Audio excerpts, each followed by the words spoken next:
Shalom, shalom. Ce matin,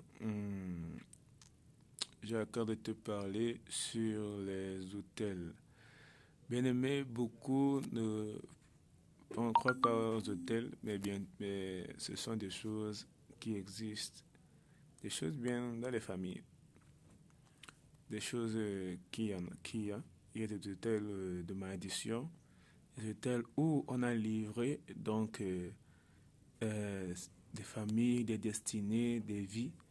Oui, tu vas voir dans une famille, tout le monde boit seulement, les femmes ne partent pas en mariage, les gens sont des odiums, il y a tellement de choses.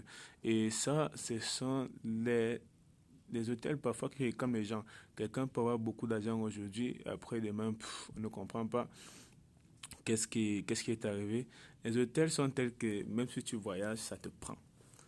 Ça te prend même si tu voyages, beaucoup voyagent, rentrent au pays avec rien redevient encore zéro. Là, ce sont les auteurs qui travaillent dans les villes des gens. Beaucoup ne croient pas en ces choses, mais je vais te dire, bien aimé, c'est pas parce que tu ne crois pas en ça que ça n'existe pas.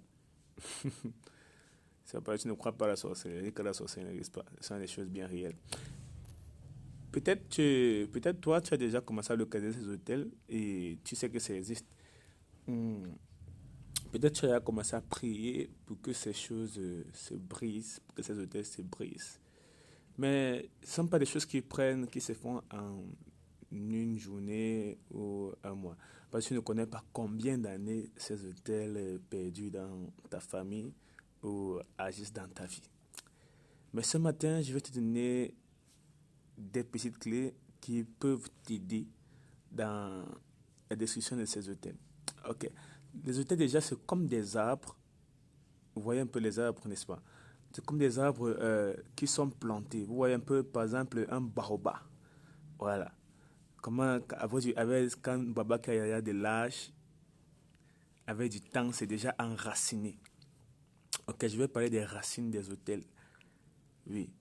On sait tous que les arbres, pour se nourrir, n'est-ce pas, ont des racines. Et c'est grâce à ces racines-là qu'ils alimentent donc l'arbre proprement dit. Oui.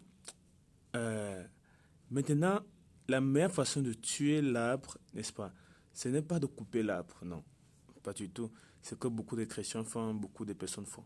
La meilleure façon de tuer un arbre ou une plante, c'est de déraciner, c'est de désalimenter, n'est-ce pas, l'arbre en question. C'est que les racines sèchent, c'est que l'arbre ne soit plus nourri. Ok. Maintenant donc, qu'est-ce qui nourrit les hôtels dans nos vies?